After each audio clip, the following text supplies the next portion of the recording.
How well do you know Tropic Thunder, the hilarious comedy starring Ben Stiller and Robert Downey Jr.? Let's see if we can remember as much of the offensive humor, hilarious one-liners, and ridiculous scenarios in this episode of Movies from Memory.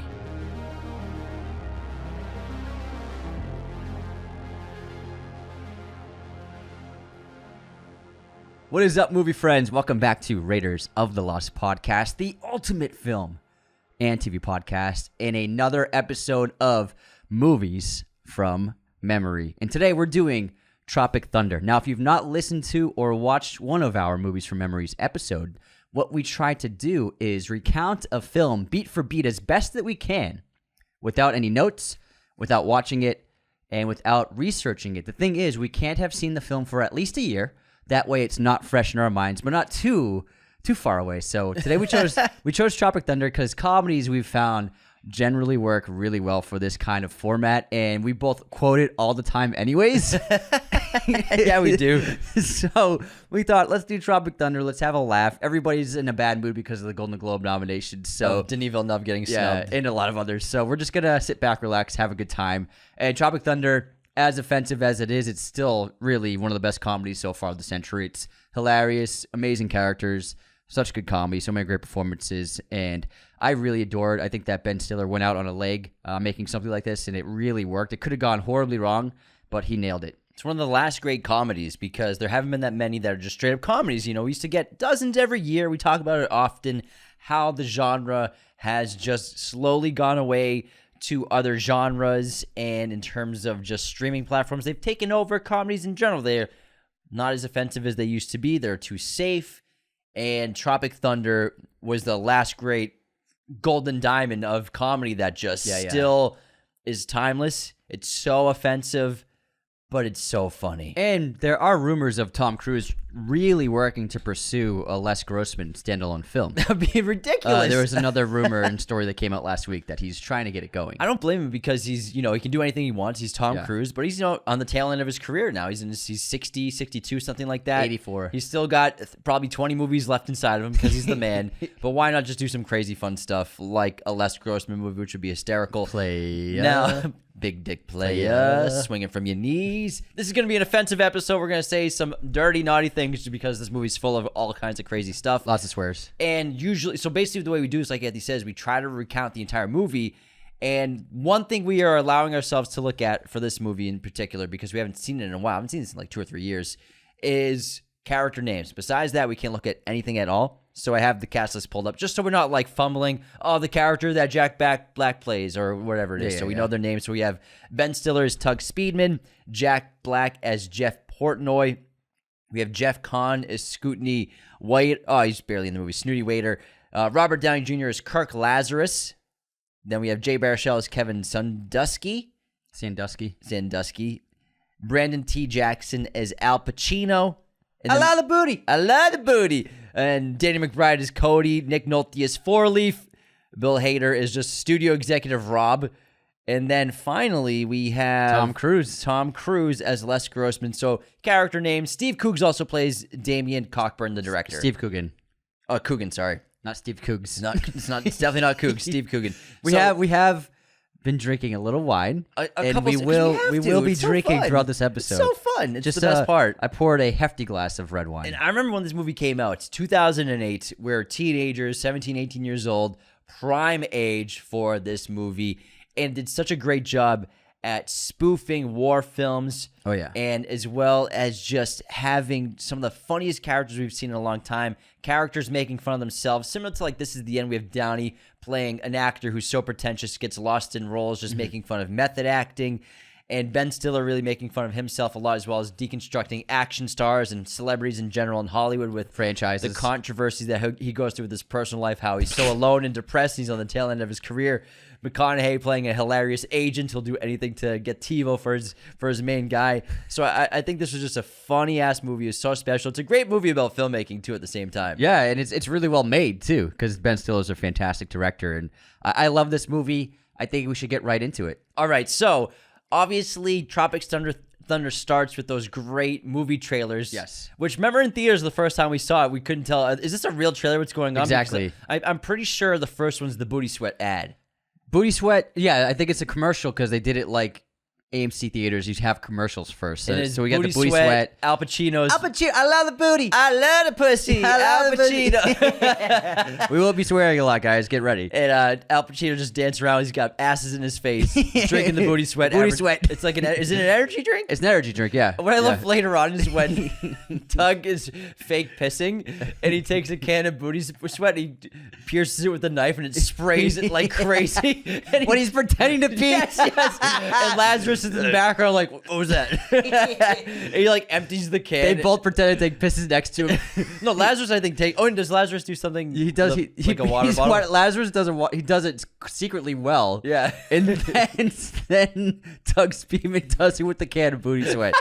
But we'll get into that scene. Oh, man, I love that one. Because these episodes, they are chronological order as well. Okay, so we have the Booty Sweat ad, and then what's next? Is it Tug or is it the? I think it's Satan's Alley. Satan's Alley. No, that's last. That's last? Definitely last. Okay, so then it's Scorcher. I think it's Scorcher 1, Scorcher 2, Scorcher. No, so it's advertising Scorcher 6. Okay, yeah.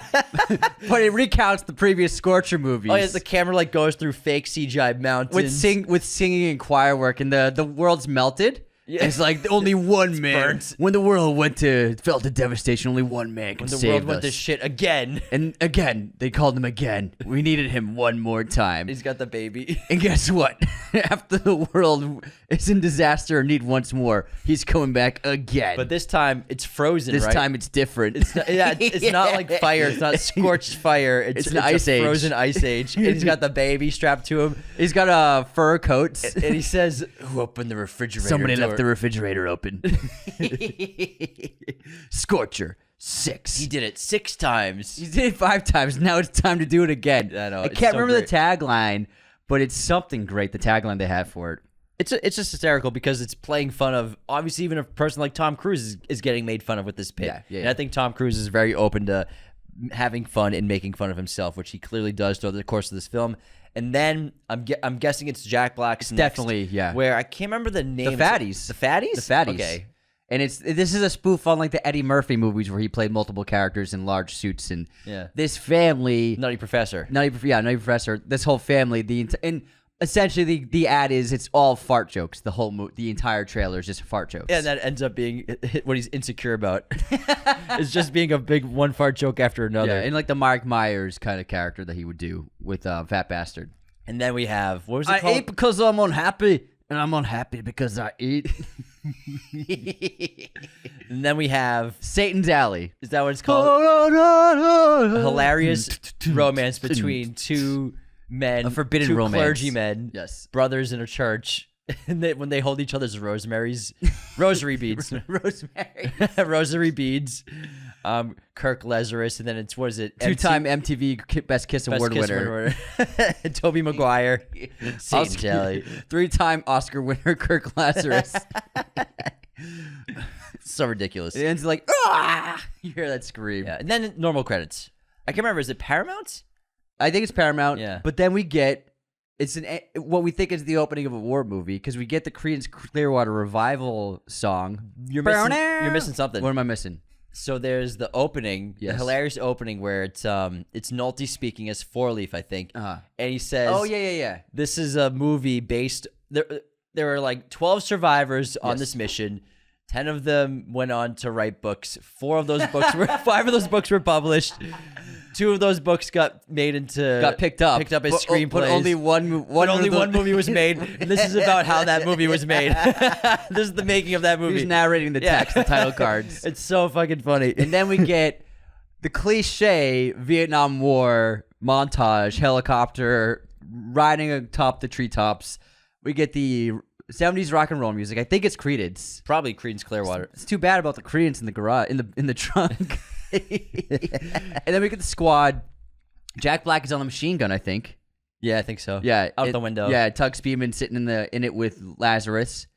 I can't remember if anything said in this. Maybe I think a few things here and there, but I think Stiller does a great job making it feel like a Vietnam War film, even though we have characters who would never be in one of those movies, except for maybe Downey. Maybe could have been in a Vietnam War film if he wanted to. But Stiller was in Empire of the Sun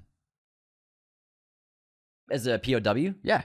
Oh, Yeah, he was in a war movie. Yeah, but that was so long ago.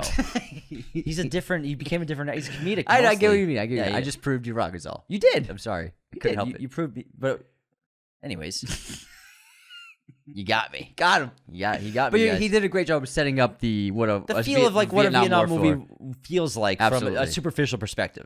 Just From a Hollywood standard. From a Hollywood superficial perspective, because it also feels like a movie on purpose, because this movie's so meta, even when they're doing stuff like this where we don't know yet that it's an actual movie being filmed. Exactly. And it's a great setup. And then some stuff happens.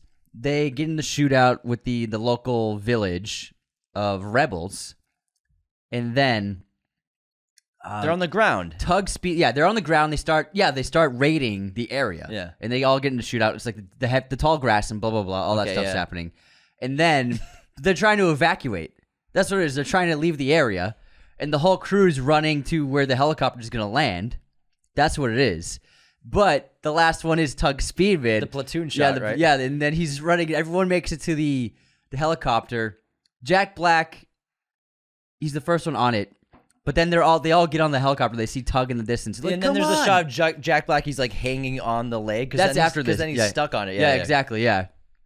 And then he's running, and then there's like a bunch of soldiers behind him, and then he gets shot several times in the back. Dude, it's like 20 shots through his body. Survive! It's like the platoon shot with Willem Dafoe, but times 1,000. and over again. Over and over and over. Lazarus. And then he first he drops to the ground, and then the close up of Lazarus. Survive. And he crawls up, he gets shot more. How does he get his hands blown off? So when he makes it to the helicopter. He's about to get there, but they throw a grenade or something. Gotcha, and he hits it out. And he knocks it out of the way with his hands. That blows up his hands and also sets the helicopter in disarray. Jack Black falls down. So Jeff Portnoy? Yeah, Jeff falls down. And then he's dangling. And then it cuts to Lazarus embracing Tug Speedman on the ground. And he's got no hands anymore. And then they do this back and forth. And Tug Speedman, Kirk is crying. And then Tug tries to say, You're my best. He's trying to cry. You're my best. You're my. Lazarus is drooling on him. Yeah, he's got snots coming out. You're my best. He's trying to push out the tears, and then it cuts to the reverse, and Steve Coogan's there with the monitor. He's like, come on. I love this moment because it feels like Once Upon a Time in Hollywood when they're shooting the TV show at the table with the I ain't gonna hurt her, and we sort just want her to play the fiddle. It feels like a movie scene that we pull it back, and it feels like obviously behind the scenes of a movie scene. Exactly. It's a really good job of doing that. So funny, and this is a big action shot, and Coogan's losing his mind as the director, and then Jeff's dangling from behind on the helicopter. And Lazarus is like, I'm gonna take a break. I'm gonna take a piss. Action Jackson can't cry. Action Jackson can't cry. But first he's like, come on, let it out, baby. Come on, good, let it go. Let's feel it. This is acting, baby. This is acting.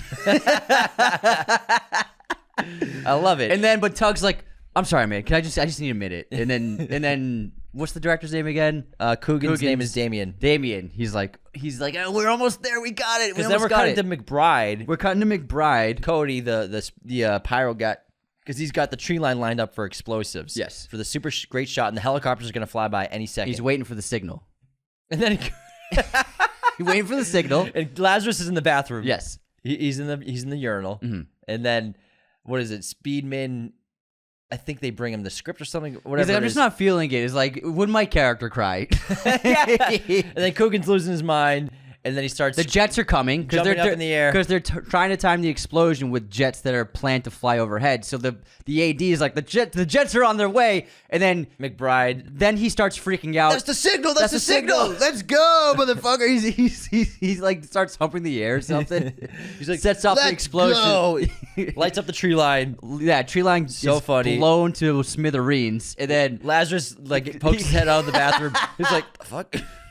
It's such a funny opener. It's great. It's really great. It's a really great opening 10 minutes to a movie. We get to the sequence where basically on location at the hotels. Tug is, I think he's in his suite. He's got the claw. He's got Four Leaf's claw that he's wearing like a method actor. But first we get the news story. So I'm getting to that. Fills us in and everything. Oh, you're getting there. So he's walking around his suite with the claw. He's like eating fruit. He wears the claw. He adopted a little boy.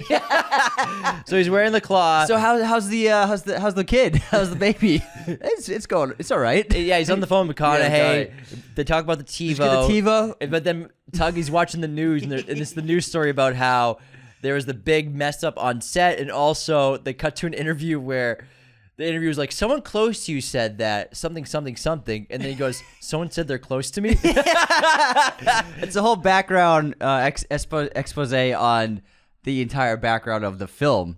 So we get all the actor background. So this is like based upon the Four Leaf novel, they say, Gotcha, and it stars 3-time Oscar winner Kirk Lazarus, who underwent very controversial pigmentation surgery. Shows him being wheeled out of his surgery. He's like cheering with his agent. He's like, yeah, we did it. He hugs the doctor. Honestly, the only, I think, white guy who could ever get away with blackface is Robert Downey Jr. because of what the context. The context of it. The context, yeah, is because it's poking fun at blackface. Exactly, poking fun at actors too, and like an actor would be so pretentious they think they could do that. Yeah, exactly. That's the whole joke. Exactly. And it's Downey, and Downey's Downey. Yeah.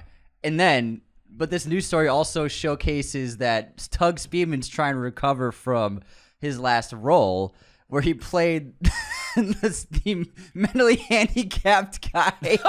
What's his name? Simple Jack. Simple Jack. He's like, Ma. It was a huge box office bomb. Huge bomb. His career's in the downhill. And then Stiller's wife, Christine Taylor's in that movie. Oh yeah, opposite Simple Jack. Mama, you look beautiful. Yeah, so they talk about how his career is going down, and he hopes that this movie will revive his career again. And then the director is a first-time director. Yep. Okay. And then the studio gave him $90 million to make this movie. And then he's like an art house cinema indie director. Yeah. And then Portnoy, they go into his like BTS of him and his drug habit and like getting in fights with paparazzi. Red carpet. Yeah. And I remember, what was Al Pacino's little segment? I can't remember. Was it probably like on set of a video or something? I can't remember off the top of my head. Something about booty sweat. Yeah, something. Like, I love the pussy. Rapper turned actor was the story. Gotcha. That was essentially that one. Gotcha. Hilarious sequence. So then we're up to speed, and then Tug Speedman he's trying to go method with the hook hand, and he's got the little baby in a crib. Oh, and then the magazine with the panda bear. The magazine cover with the panda, which comes into play later on.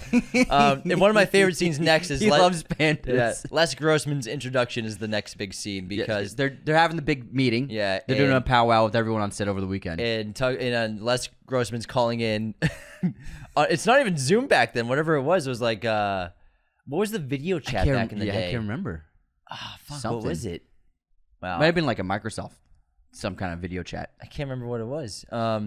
Anyway, so he's calling in remotely, and he goes. And Bill Hader's here. Bill Hader. Les Grossman sent him to set because they're like. Also in the news story, they said that they're like already after 2 weeks, they're already 7 days behind production and like $20 million in the hole.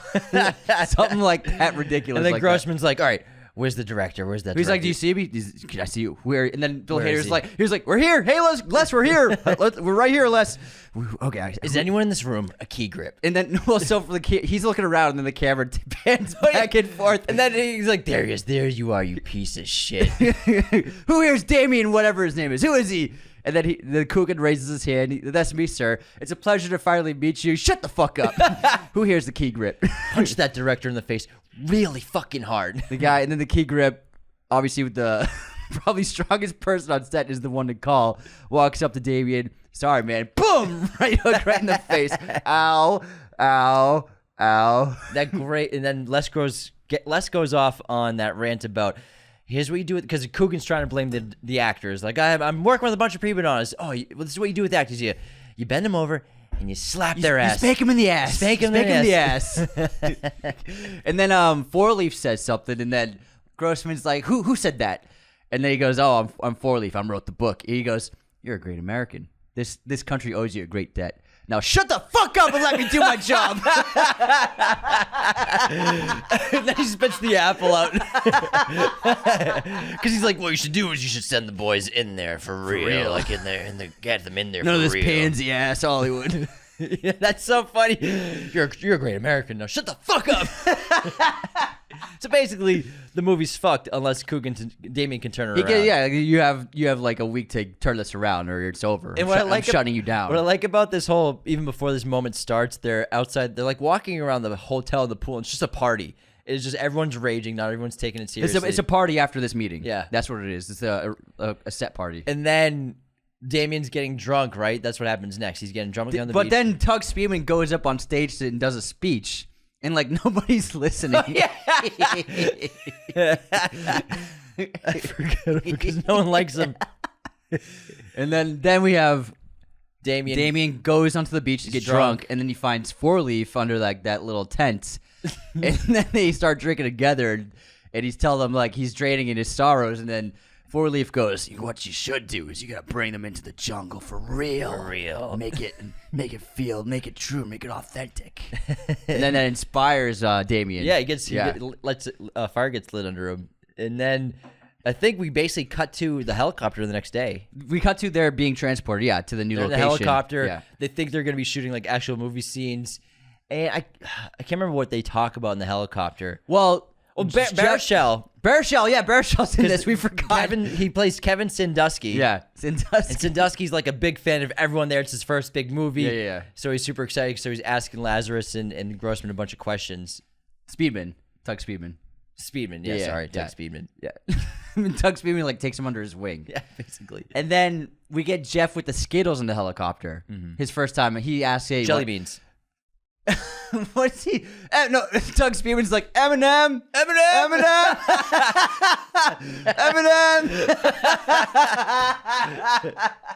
That's what's in the helicopter. Okay, so then they land. I think we also get a little background on McBride's character has lined the whole jungle with explosives. When they land, after they land, they're like, okay, the helicopter takes off. Yes. And everyone's like, all right, so what the hell are we doing? And then Damien gives them all different scripts and cue cards for reading.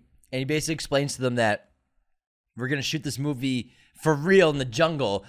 There's real booby traps out here. My crew, my pyrotechnics team has lined the entire ridgeline with explosives and booby traps as well as enemies. So anything can happen at any time. And he'll be shooting it guerrilla style. And Speedman's the only one that's excited about this. Everyone's like, what the fuck is going on? Yeah. And then he steps on a mine. He goes on this big, great speech about like art and making the best movie possible. The best movie ever. Yeah, best movie ever. Boom. Everyone's like, where'd he go? Hey, Damien. Speedman's like, Damien? The motherfucker's dead. Motherfucker's dead.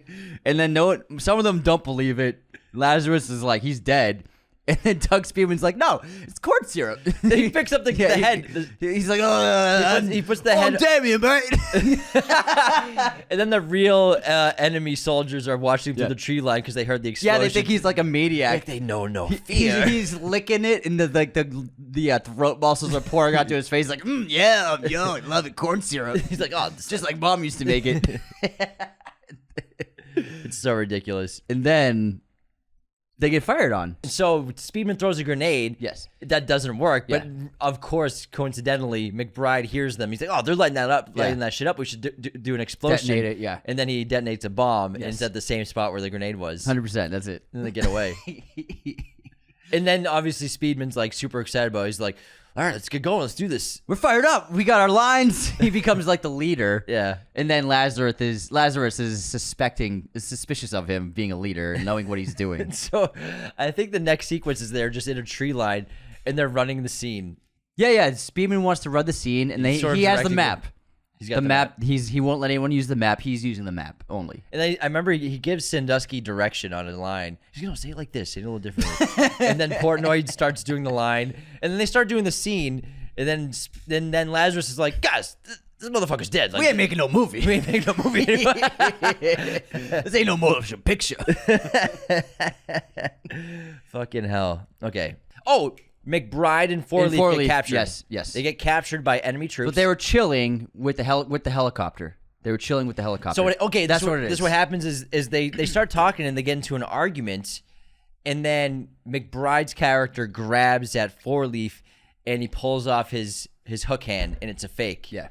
But before that, he's intimidated by Four Leaf. He says, "I'm your biggest fan," basically. Yeah. Yeah, he's like, he asks what kind of gun he has, and that's the line where Four Leaf says, "I don't know what it's called. I just know the sound it makes when it takes a man's life." And McBride's like, okay. But then later on, eventually, different scene. Yeah. Not far later. Realizes he's a fake, and they get captured by enemy soldiers. Yes, absolutely. Now the next scene with the boys, it might be where Lazarus is like, "Give me the map." So you keep saying Lazarus? It's Lazarus. Yeah, I know. Yeah. Just Lazarus. Lazarus. Kirk is like, "Give me the map." I think that's the next scene. I think it's eventually getting there pretty soon, because I think at this point it's a bit montagey of them walking through the wilderness, trying to figure out where they are. And yeah, the map thing becomes a point of contention because Lazarus wants the map, but Speedman refuses to give it up to anyone else because he's leading. He's playing Four Leaf, so he says he's in charge of the whole thing. And meanwhile, Portnoy is starting to tweak out because he hasn't had his jelly beans in a while. Or no, he's sneaking off to do the jelly lines beans. of Coke. Yes. But eventually he's going to run out. I think that also we're having the racial tension between Al Pacino and Lazarus is happening because he tries to make him his ally. Well, Kirk tries to make Al Pacino his ally because Al Pacino's like, "Hey man, we're not making a movie right now. You could cut the bullshit right now." He's like, "Oh man, I'll drop character till the DVD menu comes out." "I don't drop character till I do the DVD commentary." He says like, "Ain't our people been through enough? Our people for 300 years." He embraces him. I don't know how much later in the movie that part is though. Because, like I said, this is very montagey, but what's happening is the divide between them. When they're divided... Not yet. They don't get divided yet. I mean, divided emotionally. Okay. There's a lot of things happening. And morally. I think the first funny thing is Al Pacino is talking about a girl that someone he's in love with. When they're at the campfire. And he calls them Lance. And they're like, "Did you say Lance?" He's like, "No, I didn't say Lance. I said Nance." Sound a lot like you said fucking Lance. Don't matter to me. It don't matter to me if you puff from the rough. I'm Al Pacino. I love the pussy. But have they tied up Jeff because he's been acting crazy? Not yet. I think that's when they split up. Then they get to that point because he still has. But now I think he's been running out. It's more like the camaraderie building. Yeah, I think he's out of it. But also the contention between Speedman and Lazarus is growing, and then eventually Lazarus steals the map from Tug. He just takes it out of him, but he tricks him. He's like, "I want to take a look at the map." Then he starts asking about his physique. You got like that, Jim. Rambo, like part 2, not 1. Rambo. Oh, thanks, man. I really appreciate it. It's all about like what you eat. Yeah. You got any tips? Got any tips? Got any tips? We still quote that daily. Got any tips? Got any tips? No, man. Yeah, it's just about what you eat. Give me that fucking map. Give me that fucking map. Motherfucker, we lost. But also, I love how Tug, with Kevin, he promises him, like, I think there's like an MTV award for you in this. If you play your cards right. No, he says you might get slimed. They'll slime you and everything. I'd see a Nickelodeon's slime award for you or something. There's an MTV award and you'll get slimed. Yeah, they'll do the whole thing. Yeah. Oh, you really think so? But this is the peeing scene where Kevin starts peeing off to the side. The Lazarus comes up to him. Because he's been pointed out as the smart one. Yeah, exactly. Like he can read the map. He's like, "You think you can read the map? This is before. It's like, if I get that map, you think you can read it?" Yeah. And so Lazarus goes up to him, pokes a hole in a water bottle at a canteen, and starts pretending to pee. And then he says, "All right, I can trust you." He slaps him on the ass and walks away. He's like, "If I get that map, can you read it?" He's like, "Yeah, I'm pretty sure I can read it." And then Tug is watching. He knows something's up, so he goes over there with a can of booty sweat. It pops open and sprays everywhere. And Lazarus in the background, he's like, "What's that?" And Tug's trying to make it look normal. And he rings it out like I can trust you. I can rely on you, right? I can rely on you, right? We're buds, right? Yeah, sure. Yeah. So I was wrong. So Lazarus steals the map from Tug, hands it to Kevin, who realizes they're lost. He's like, we're actually been going in the wrong direction for like half a day. Yeah, exactly. And so then they split up, right? Because Tug Speedman's like, I'm on my own, right? I'm going to go this He's way. Like, fuck you guys. I'm going to continue making the movie. Yeah. Like, he literally continues making the movie because they want to get out of here. They want to survive. They know they're not in the movie, but Tug is just convinced it's all still the movie. And this is where they split up, and then there's the rainstorm. Yeah, but also, so Jeff is about to go down on some of his coke, or whatever it is. It's heroin. Heroin, thank you.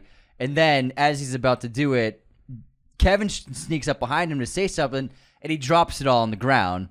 He loses it all, and so that's what sets him off on his withdrawals. Yeah, he's like, I just can't find my jelly beans. He's like, what are you doing, man? I'm just eating jelly beans. Yeah. So then that's when he loses it all. And then so we have Al Pacino. It's Al Pacino. Yes. With Lazarus and Jeff, them three. Yeah. Trying to figure out how to get back, and then we have also Tuggs by himself, literally continuing the movie by himself. He's running dialogue. I think he he's saying like scene headings and like still walking around with his gun out. And then the rainstorm happened. But also he gets a call from his agent. He talks to the agent, but not yet, about the TiVo. Yeah. And he says that they haven't got the No TiVo yet. yeah. And also now we forgot, we have to go cross-cut with Les Grossman and everyone else. So at this point, Les Grossman and everyone else knows they're missing. Yeah. And then they get contacted by Flaming Dragon, because then later on. Then we have the rainstorm. And Tug Speedman's by himself. He's like fornicated himself. He's built himself like some leaf helmets and clothing out of leaves. Yeah, he thinks can blend in, but it not at all. And then the rainstorm happens. He's talking to his agent on the phone. He's asking about the TiVo. He's like, the TiVo doesn't matter. He's like losing his mind about the movie.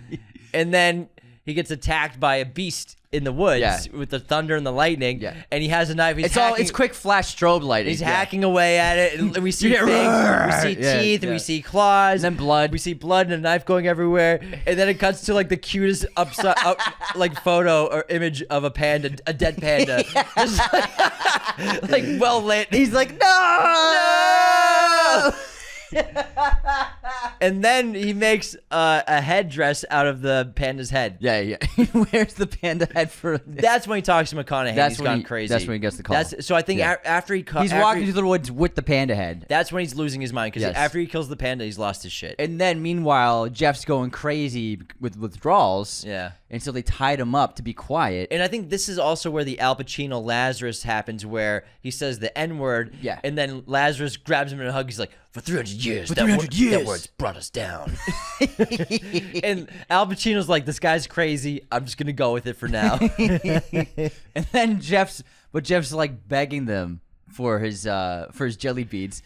He's like, I'll suck your dick. I'll cup the balls and I'll swallow the gravy. I'll serve it up. I'll swallow the gravy. Okay, so. And then Tug gets captured by the Flaming Dragon. But also at the same time, McConaughey's been traveling to Grossman's place. He hasn't gotten there yet. Okay, so no, yeah. He gets to. Okay, he gets to. Speedman gets captured for. I mean, Speedman gets captured and then that happens, right? No, he gets. There's a scene before we don't negotiate with terrorists.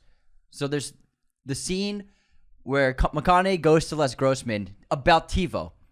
You're right. And Grossman's on the phone. Like he barges into the office, and Grossman's on the phone. He's like yelling on the phone about like $120 million about something.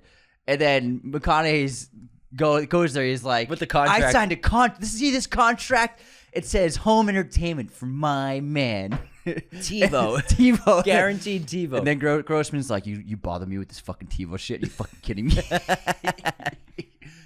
All right, then Tug gets captured by Flaming Dragon. Yes. The terrorist organization. Well, okay, actually, you're right. Because, you were right. He gets captured first. And then in this meeting with McConaughey and Grossman, that's when they get the phone call from Flaming Dragon. But then first they take Flaming Dragon takes Speedman to their area, their base, and he thinks that this is still the movie. Yeah, he still thinks it's the movie. And when they bring him back, they realize who he is. They know because they're all huge fans of Simple Jack. Simple Jack. It's Simple Jack. We have one movie, one DVD. Simple Jack. And so they call. So Grossman. Then they cuts to they call McConaughey. Yeah. So Grossman takes the phone. It cuts to what I was just saying, where McConaughey came in with the contract. And then Grossman wants nothing to do with it, but then McConaughey's phone rings. Like, oh, it's Speedman. I got him right here. He answers. He's like, what's up, buddy? I'm right here with Les Grossman. And it says, we are Flaming Dragon. We have Simple Jack. And Grossman's like, who the fuck is this? He's like, give me the phone. Give me the phone. Who am I speaking with? Who is this? We are Flaming Dragon. And they try to ransom Speedman off. $90 million. Something ridiculous. Yeah. And Grossman's like, oh, you're Flaming Dragon, huh? How about you go fuck yourself? Take 2 steps back and literally fuck your own face. And then he hangs up, throws the phone to Bill Harry. He goes, I don't know who that was. We don't negotiate your terrorists. No, not yet. Oh, not yet. That's the next scene. But he just goes, I don't know who that was. Oh my God. Oh, Before man. we go more, we got to take our quick intermission. All right, We're not going to do the full intermission because we're just going to stay It's better on we point. lose our train of thought. But obviously, before we continue, the best way to support Raiders of the Lost Podcast, you all know the deal. Become a patron today at patreon.com/Raiders of the Lost Podcast. With every different tier on Patreon, you get different perks for your membership. Everyone has access to weekly bonus episodes, as well as the ad-free version of every single episode is available on Patreon at a specific tier. You get access to our Discord. We're sending out our holiday gift card, so only people in the $10 minimum tier patronage will get a holiday gift card if they choose to get one. So if you want to get a holiday card, sign up ASAP to the minimum $10 tier on Patreon, and you'll get one in the mail. Also, another great way to support the show, leave those 5-star ratings and reviews on Spotify and Apple Podcasts. I know every single podcast says, leave those 5-star reviews. Leave those 5-star Is that what they sound like? They all sound like that. And I get it. It's repetitive. You fast forward through the whole thing. But listen, if you're still tuning into this ad right now, or this little read, the 5-star ratings and reviews are essential to every podcast's growth. They help build reputability to our show so that new people, when they find our show, they say, oh, look, they got a couple thousand reviews. I'm going to give this show a shot. Clearly, some people can stand the motherfuckers. So I'll tune in for a little bit and see what happens. I also will read a written 5-star review out on Apple Podcast in just a minute because I love to read those out. And they're so fun and heartwarming. And the final way to support Raiders of the Lost Podcast, not the final way, but another great way, is just share us. Word of mouth is the best way for a podcast to grow. So tell all your friends, family members, anyone you know who loves movies about our show. This episode, of course, is sponsored by our friends at movieposters.com, the #1 place to get your posters online today. Be sure to use our promo code Raiders10 at movieposters.com to get 10% off your order right now. They have a huge selection of pretty much every movie and TV show imaginable in their poster library, as well as all sorts of sizes and even backlighting for your poster needs. The holiday season is upon us. The best gift to get that movie lover in your life is an awesome, badass movie poster of their favorite film or TV show. They have everything imaginable. And also, get yourself a present too. You deserve it. Get yourself some awesome movie posters from movieposters.com. You can take a look at some of these on our set. We have these beautiful, outstanding, high quality, very affordable posters, made even more affordable thanks to our promo code Raiders10. So use that code this holiday season for all of your poster needs at movieposters.com. I have a great 5-star written review. I'll read real quick, and then we'll get back to Tropic Thunder. It's okay. I will take my time then. Okay. We can do frame too, man.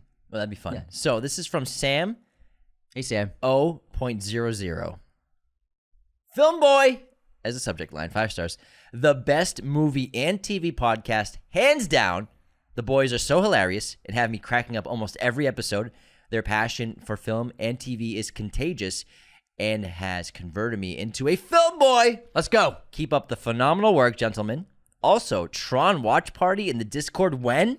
Oh, that'd be fun. Great pick. I can't wait for Tron Ares, honestly. Yeah. I honestly am very excited about that film. All right, let's do frame. Sam, thank you so much for that written review. Anyone else can leave a 5-star Apple review, and I will read it on the show. Thanks, Sam. Appreciate you, man. All right, we got framed up now. Oh, let me pull up frame.wtf, the website that gives you 6 movie stills, and you have to guess the movie as quickly as you can. So our first shot is an exterior of what looks like a high school. It's called Clark Secondary School. 2 glorious weeks until graduation, says the sign out front. And man, I feel like we should be able to get this. I do not know what this is. Clark Secondary School. 2 weeks. This looks so effing familiar. It does. I'm gonna have to go to the next still.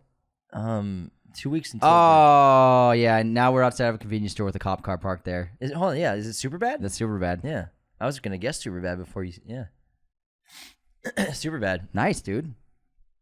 Nice, dude. Clark Secondary School. It's nothing. It's the shot that I recognized. Why would you park in the staff parking lot?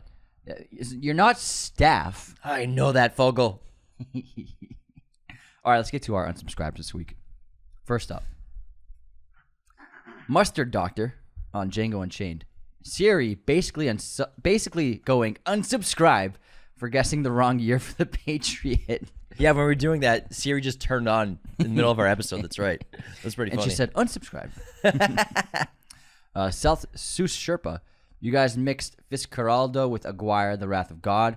That's my fault. Fitzcarraldo is the film where Herzog dragged a large boat over a mountain. Unsubscribed. My bad. Yeah, it's Anthony's bad. Oh man, I cut this person's head off. Why would you do that with a Wait, knife? no, I got it right here. Drew Dubs. I didn't know that AOT was Attack on Titan. Unsubscribe. Thank you, guys. You're welcome for giving everyone context to the things Anthony says. Bushi, the struggle to remember the show Ted Lasso made me want to unsubscribe. You guys definitely need to watch it, but I shall resubscribe since you guys are my favorite. Oh, thanks, pal. Jinx. Thank you. Next up, Dylan Waddell. I know it's a lot to ask, but I hope to hear it soon in Letterboxd recap, or I'm unsubscribing. Dylan sent us a movie recommendation. What movie? I've added it to my list. Off the top of my head, I can't remember what it's called, but I added it to my Letterboxd. Well, I can't wait to check it out. What to Do, 1990. Wait, you guys have legs? Unsubscribe. That's funny as fuck. You guys have legs. If anyone doesn't get it, because the shot is always waist up. Yeah. All right, next up, Morgan. I think James's version of Up made my week. I think he got confused with John Wick when they killed his wife. James literally described the plot of Up as after they killed his wife. James needs to do an Up episode now. Always subscribe. Love the podcast, guys. Long time listener. Thank you so much. They killed her off, man. Thanks, Morgan. They killed her the fuck off. They murdered her. Well, I mean, like when you're describing a character getting killed off a show, you say they got killed off, right? You don't say they got dead off. Yeah, but when they get killed off, it's like you weren't expecting it, and it's like it was unfair. And how it usually happens is like, come on. Yeah, but still, it's like she died of old age, She's slowly 40. and happily. She was in her 80s, bro. She lived a good life. No, like Katherine Heigl and the Grey's Anatomy. Yeah, Yeah, they killed her off. I know. I'm saying in Up, it's different because she lived a long life. I know, but I'm just saying. When you're talking about sometimes the character gets killed off. No. What I'm saying is listen to me. No, I'm listening to you. The term killed off, it refers to if it's been like, if it's too soon, out of nowhere, nobody saw it coming. Yeah, That's I what didn't see killed that off coming. means. You didn't see the old woman from Up? Not in a Pixar movie. Well, no. She died of super old age. I know she died of old age, but like I was watching that Pixar movie, I was like, I did not see that coming. But her you cannot put her in Katherine Heigl and Grey's Anatomy in the same sentence. But it was surprising. No, it wasn't, because she's old as fuck. Well, man. What? Well, people listen to this She's show. not real, you know. She's not a real person, James. Oh, man. All right, next up, DJ Keelsmeiser Jr. Pirates wasn't real? Unsubscribe. I was talking about Master Commander, and I was like, real people did this stuff. Pirates were real. All right, next up, Joe Eberson. How can you guys forget the gang made Lethal Weapon 5 and 6 and Always Sunny? Unsubscribe. Oh my god, Yeah, that's such a funny spoof That's a because good one. they both switch playing Murtaugh. Yeah, so good. I think So Dennis is Murtaugh first, and then Mac becomes Murtaugh after they switch character roles. It's so funny. Oh my gosh! And then they have the intense '80s sex scene. Good. Yeah. Yesenia, you guys were the reason I had 65,000 podcast minutes. I'm gonna have to unsubscribe. Thanks, Yesenia. You're the best. And then we got Sorry, 1 second. Is that how imagine if that's how you always talk. Sorry, 1 second. 1 second. Oh, Housekeeping. Drums and Dragons. Looking forward to the Black Swan episode, or I unsubscribe. That's what we should do soon. Black Swan for sure. We there's a bunch of bangers we're gonna do pretty soon. Like we want to do Black Swan, Casino Royale. We were talking about a couple. James, others. every time we talk about like what to do, James has been talking about Casino Royale for 6 months. It's such a banger. No, yeah, it's great. We've We'll do never it. done We'll Casino do it. Royale. We'll do it. The only James Bond movie we've really ever done is Skyfall and No Time to Die. And a Skyfall. And the No Time to Die episode, wasn't it kind of a shorter one because it was like the day after we saw the movie? Yeah, it was a very short before episode. it came out. So like we've never really done that much James Bond, surprisingly, for such big fans of it. We should do Casino Royale. I would love to. I would love to do Casino Royale. Well, why are you making fun of me about it then? Because you talk about it every day. I don't talk about it every day. You talk always about say, it this is what you say. You say, what should we do next? I'm like, we should do Casino Royale next. And you're like, nah, I don't like that movie. Nah. Not at all it. Not at all feeling it. I don't think, not I at don't think all it's time. Not at all it. Not at all. That's never been said. All right, next up we got Gage. Gauge. Or is it Cage? No, it's Gage. Gauge. Laser. Laser. Taser. Dodgeball next. Dodgeball would be fun. I read it in a book. Okay, yes. Movies from memory. Dodgeball. Oh my god. That actually happened, you know. We should date. I mean, mate. Date. Michelle. All right, unsubscribing because I just realized you guys are related after seeing you for the first time. came to watch the Spotify video. Next up, Levi. On a different episode, you guys talked about how you can purchase a Batmobile. Clearly, Joe Burrow didn't unsubscribe because he bought one of them. My boy. Joe loves the show. I wonder. I mean, he'd be pretty based if he listened to us. I mean, why not, man?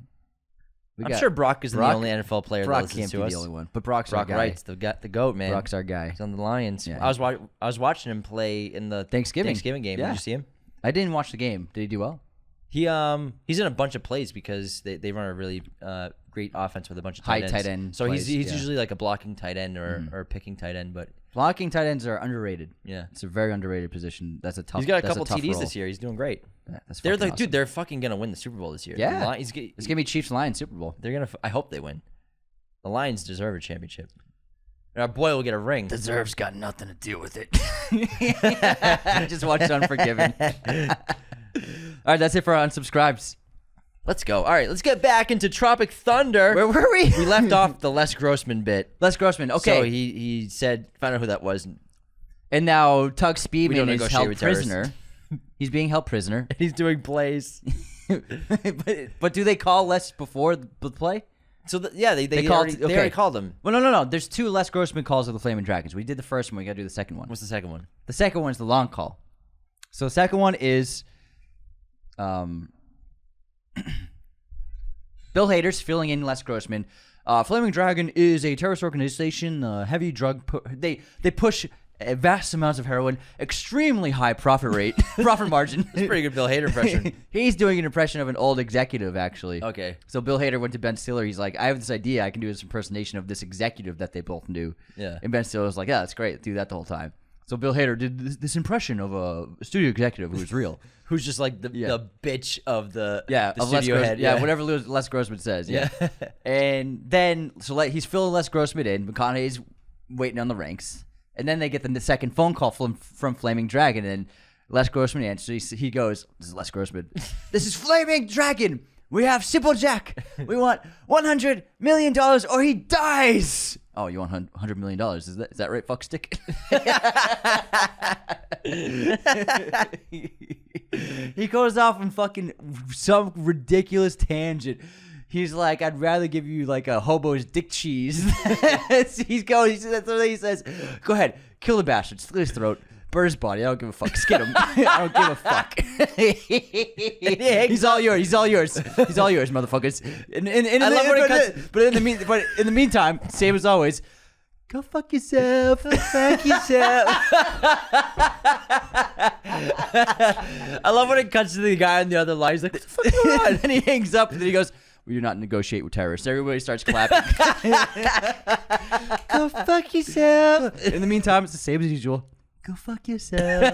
I fucking love Tom Cruise, man. I don't care what anyone says. He's so funny.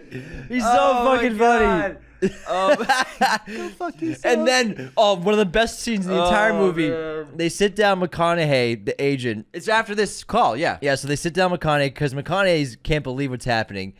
And he's upset about it. But so him and Bill Hader, they say, we will weep for him in the press. And then down the line, I'm talking way down the line, we file an insurance claim. Get him a scholarship for a school. And they want to keep him quiet until they offer him a G5 jet. You're telling me you want me to let my client, one of my best friends of 20 years, to die alone in the jungle for some money and a jet. G5. and lots and lots of money. G5. Player. Then he turns on the song. he starts dancing. Big dick player. Big dick player. No more frequent flyer. Bitch miles for my boy. Big dick. Swinging from your knees. Oh my god, man. So fucking funny. Oh my god. And what's it gonna be? No more freaking fly. Bitch miles from my boy. Then he pauses the music. What's it gonna be? And McConaughey's like stuck. Yeah. Okay, so let's go back to the boys. So The boys, I think they find the terrorist village. they see the village and they see Yeah. that they think Speedman's being tortured. Yeah. But really what Speedman's doing is he's putting on acts of Simple Jack. And he puts on a performance in front of everybody, and then he goes back into like his dressing room. And he's got like this coconut wig that he puts down. His face is painted white. He does the performance of Simple Jack in front of everybody. And also their leader is 12 Tran. is a The little 12-year-old kid boy. Tran. 12-year-old boy Yeah. who's the leader of this terrorist organization. It's so effing funny. And he becomes lost in it because at first he's scared, but then he becomes engrossed in it. And then the little tiny boy, like the 4-year-old boy, brings in the present of the wooden boy, the wooden stick figure. It's Twigman. Twigman. This is my son. Twigman. I would call him Twigman. No, the boy's his son. Yeah. And then he goes, this is Twigman. And so the boys decide we gotta save Tug. Yeah. We gotta try and save him. because they think he's being tortured. Yeah, so they sneak in and they get into is it Lazarus or is it Kevin? It's Kevin and Lazarus. They get into his holding cell, like his room. Meanwhile, Jeff is like standing guard or something. But no, Jeff finds a whole barrel of heroin. You're so far ahead. Where we at? We gotta have the whole ambush. They gotta go into the village. Yeah. You're like halfway through the end Oh, of the movie yeah, now. you're right, you're right. Back I it got- up, yeah, bro. They haven't even started the mission yet. Okay, all right. They're scoping it out. All right. They're planning the mission. Yes. And that's when they decide to do it. And so they scope it out. Their plan is that they're going to be hiding on top of a donkey underneath a blanket under rice paddies, I think. And Lazarus puts on a disguise of a rice farmer because he did a movie where he spoke Chinese or spoke Mandarin. And so he starts saying whatever he remembers. And at first it's okay with greetings and everything. But he starts talking about he starts saying ridiculous things. He says he has a rice paddy, but then he actually says he has a poppy field. Yeah. And then the 12-year-old's like, wait, what kind of farmer are you? I'm a lead farmer, motherfucker. Yes. Thank you. But before they even get to the plan, they try to figure out what do we have? What can we use? They have fake weapons. Yeah. They're like, well, we can still use that. We're actors. But then they do the whole thing. They start kind of breaking down about how they're actors, not completely yet, but they're like, we're actors. Like, we can use that to our advantage. Yeah. You know what I mean? And then they go in there to act. They're acting. Yeah. And so They're ambushing. the ambush happens. And then they have everyone on the ground because they think they have real. He doesn't shoot yet, so I'm a lead farmer, motherfucker. They think the guns are real, and all the flaming. no, I think their guns are real.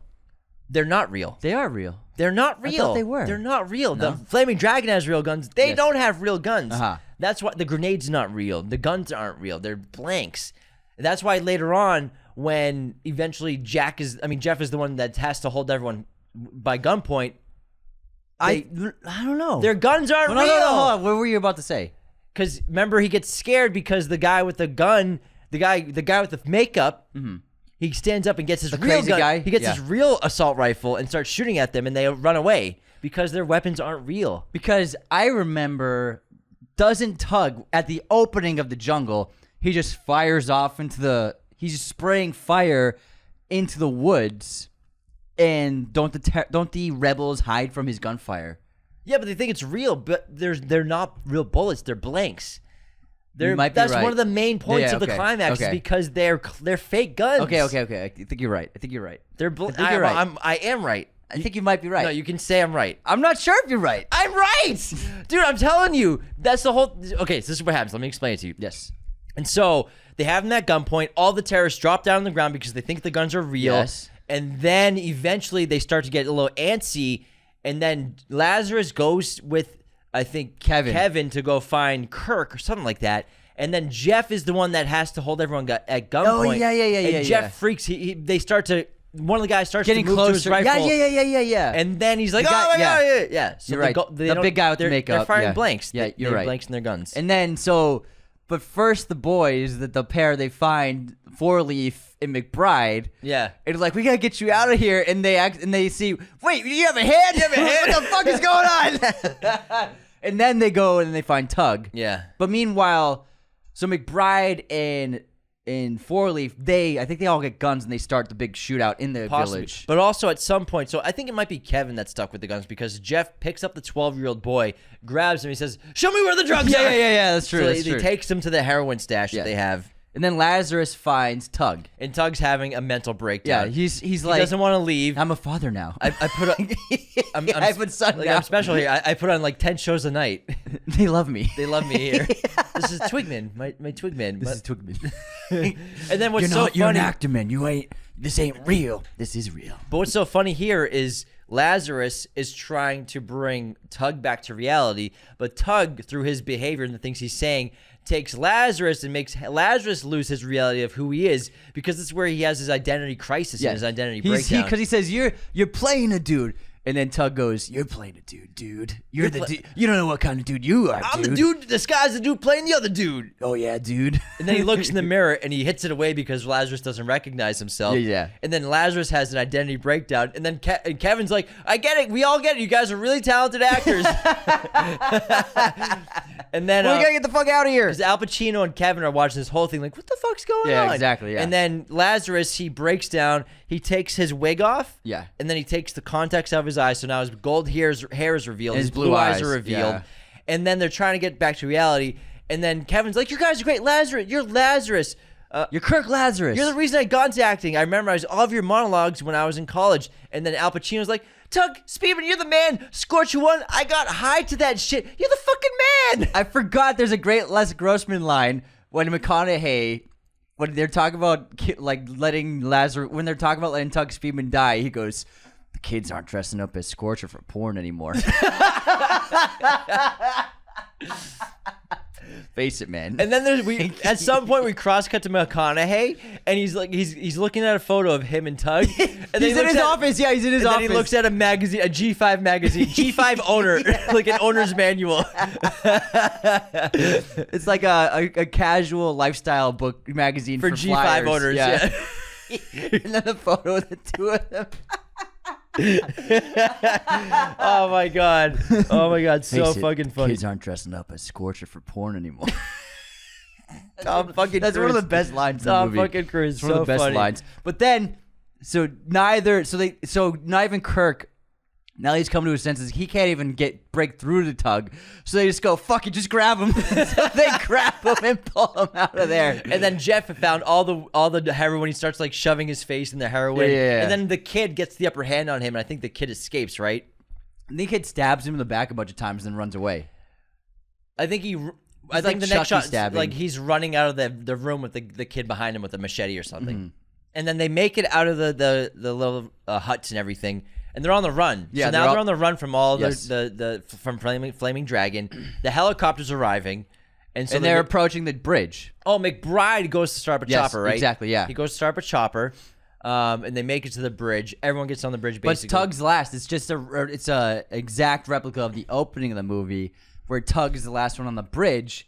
And he's about to make the helicopter. Then he sees his son. He sees his son running up the bridge. He's like, "I have to go save him." So he goes and runs to the kid. He picks him up. The kid claps on his back and starts stabbing him like Chucky. He's like, "Oh, get off me! Get off!" And then he throws him off. And the kid lands. The kid like flips like a ragdoll and splashes into the water. Oh my god, man! Oh my fucking god! But then Flaming Dragons showing up with they're all on there's a truck driving, a bunch of them are on the truck and hanging from it, like shooting at them. And so again, just like the opening of the movie, Tug's running to the helicopter. He doesn't get shot or anything. Kirk goes and gets him on the bridge. Yeah, Kirk goes and gets him. And then someone has a rocket launcher, a bazooka, and they fire. I think it's the kid fires it.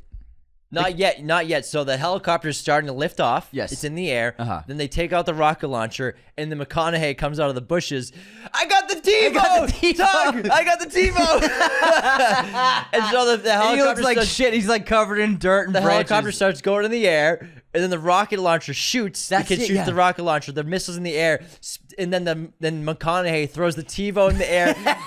And the TiVo hits the missile, and the helicopter gets away. And then we have a crappy CGI overhead shot of McConaughey running into the bushes. Oh my God. And then it cuts to the next news story on TV of the success of Tropic Thunder.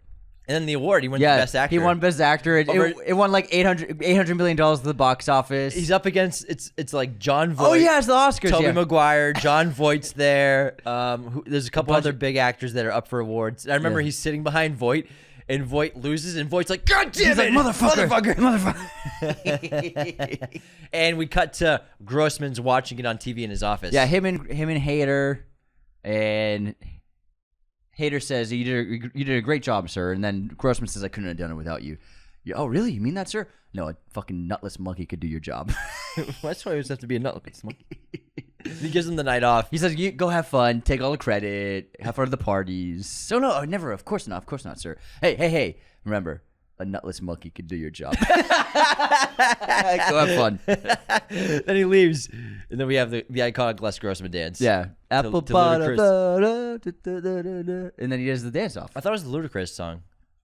I don't know who it is. No, it's Ludacris. Like, dum, bum, bum, bum, bum, bum. No, it's that. Apple butter. No, it's Ludacris.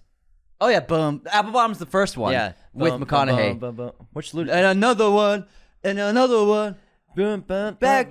Now you're all in my ear, telling a whole bunch of shit I ain't trying to hear. Get back, motherfucker! I ain't done with it. Get back, motherfucker! Y'all know me like that. That's beep, it. beep, woo, woo. Now you're all in my ear. Okay, yeah. Luda. Boom, boom, boom, boom, boom. What's that song called? I don't know. Let me pull it up. Do you know anything about the backstory of the Les Grossman character?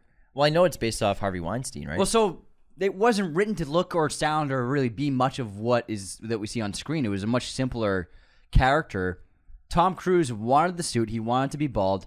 He based it off, like you said, Harvey Weinstein, and also he wanted the fat hands, and he wanted to dance. Dancing was not in the script.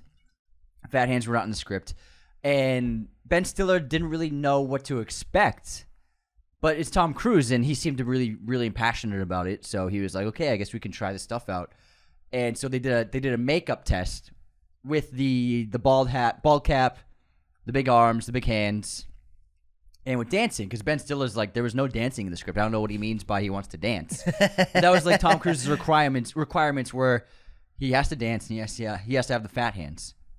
So they did the makeup test, no dialogue or anything. It was just Tom Cruise in a soundstage with the Les Grossman outfit, hands, and makeup, and he starts dancing. He started doing the Les Grossman dance moves, like these hip hop moves and playing with the hands and stuff. And there wasn't even music playing. Ben Stiller was like, "Yeah, we didn't even play music. He just started dancing."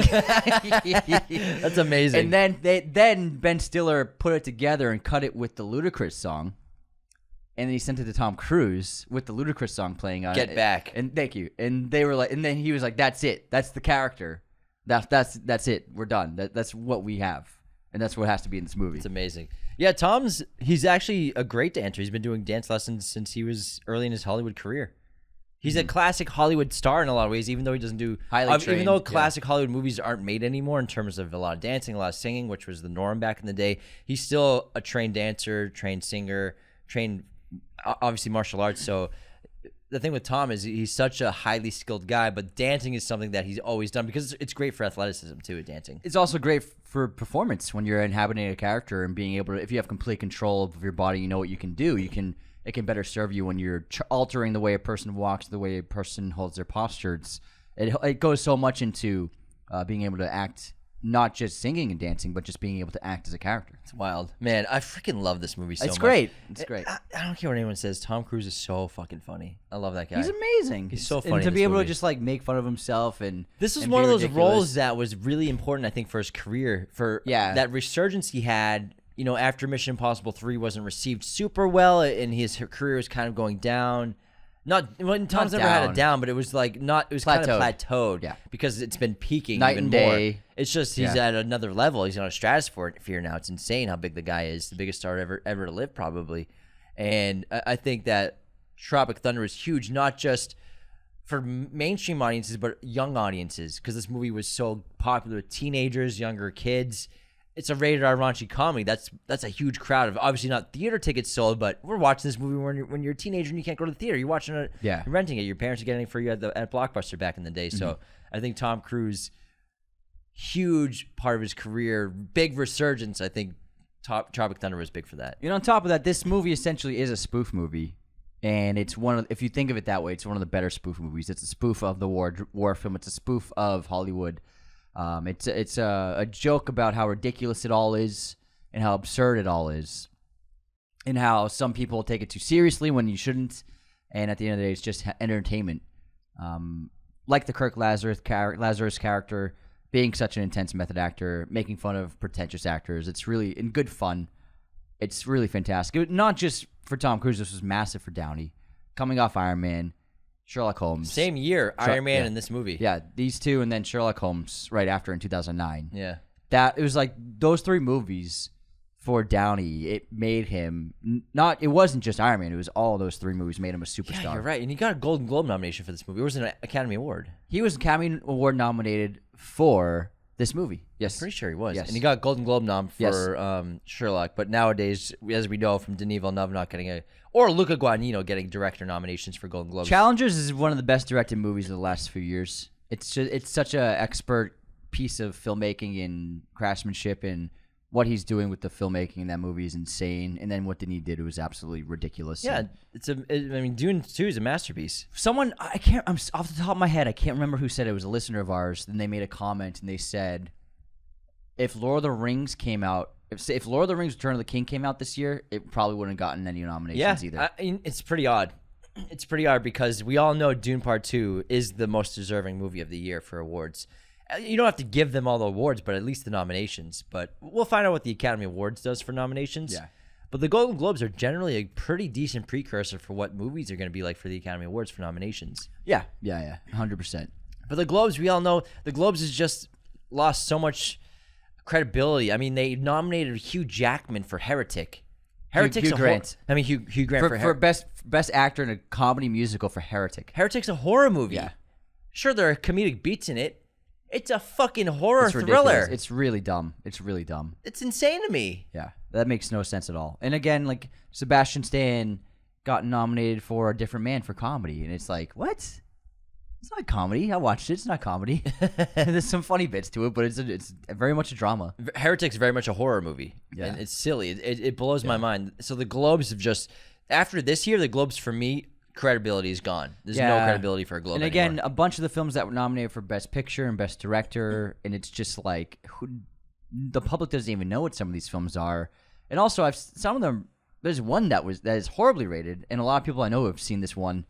They say it's terrible, but it still got a lot of nominations. Director nomination, Best Picture nomination, Best Writing nominations. Yeah. And I've seen some clips, and I can't believe it's a nomination. Yeah, I watched some clips too, and I was just like, this is ridiculous. And it really is. Is the Globes really about meritocracy anymore? Is it about what's the best film, the best piece of filmmaking? Is it really that? It's one of those things where, yes, people are members of an organization. They're voting for who to pick, but at the same time, you tell me that they didn't purposely pull Dune from all the awards nominations because otherwise it would obviously win everything.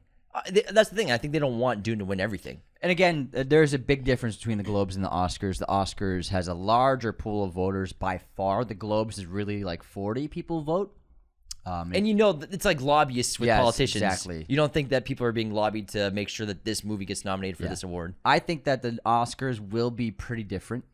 And there's something that I was surprised because we haven't seen it yet, but it looks absolutely fabulous, and that's Nosferatu not getting anything at all. And is it because it's a horror, or is it really not living up to what we hope it is? But I mean, it's getting great reviews. From what I can tell, Nosferatu looks like an outstanding piece of filmmaking. We're seeing it in like 3 days. Yeah, so it got no love at all. Not for anything. And I guarantee you Nosferatu is outstanding, even on the acting front. Lily Rose Depp looks phenomenal in that movie. Yeah. But it's not getting any love either. So again, the Globes, I don't know, the last few years has just been really unpredictable and shocking, and it's just like And part of it's like they want to just rile things up and piss people off for views, for marketing. No one's gonna watch the Globes. I'm not going to watch the Globes at all. No, Well, I'm going to boycott every award show that doesn't nominate Denis Villeneuve for an Academy Award. And this is, this Best isn't Director. anything new. I mean, Chris Nolan lacking in nominations until Dunkirk Yeah. for directing. You know, it's not the That's first. true. That's not the first time a large-scale auteur has failed to get any nominations. But again, I think that our listener, our fan, I can't remember who they were. I'm really sorry, but they made a great point that if Lord of the Rings: Return of the King came out this year, it would have gotten the same awards recognition as Dune Part 2 did. You're right. It's not anymore about how great the movie is. It's more about what's the right movie for our award. Exactly, and it's so based on cultural bias and cultural relevancy. Like, what are the most relevant topical things happening in the world? Okay, whatever movies suit that, that's what we're going to nominate. Whereas Return of the King deservedly won 12 Oscars because it was the best movie that year. It should have. And if Return of the King came out this year, it's irrelevant for anything topically, but that doesn't mean it's one of the greatest achievements in cinematic filmmaking in history. It's a damn shame. Yeah. Yeah, I mean, award shows are losing their credibility for sure. And, I mean, maybe the Academy Awards will be different. I hope so, but, man, the Globes are just gone, man. They're gone for me. I'm not going to watch the Globes. I don't care about the Globes anymore. After this year, it's just ridiculous. No Luca, no Denis. Are you kidding me? That's absurd to me. A bunch of movies that have 2,000 watches, and There's a movie nominated for a major Golden Globe that has less than 1,000 ratings on IMDb. Less than 1,000 ratings. there's 400. Midnight Ruin has more ratings than that. Thanks. Yeah, it does. I hope so. I don't know about 1,000. I don't know about that. That's a lot. That's a lot on IMDb. We have more on Letterboxd. What's Midnight? Oh, let me check. Midnight Ruin's going to be like at least a couple hundred, right? On IMDb, I'm not sure. I haven't looked at it for a minute. It might be around 80 or 100. What do we got? 119. Oh wow, what's its rating? 8.5. Hey, well done. High five. High five. What about on Letterboxd? What do we got? You know, make me pull up everything. I got it right here.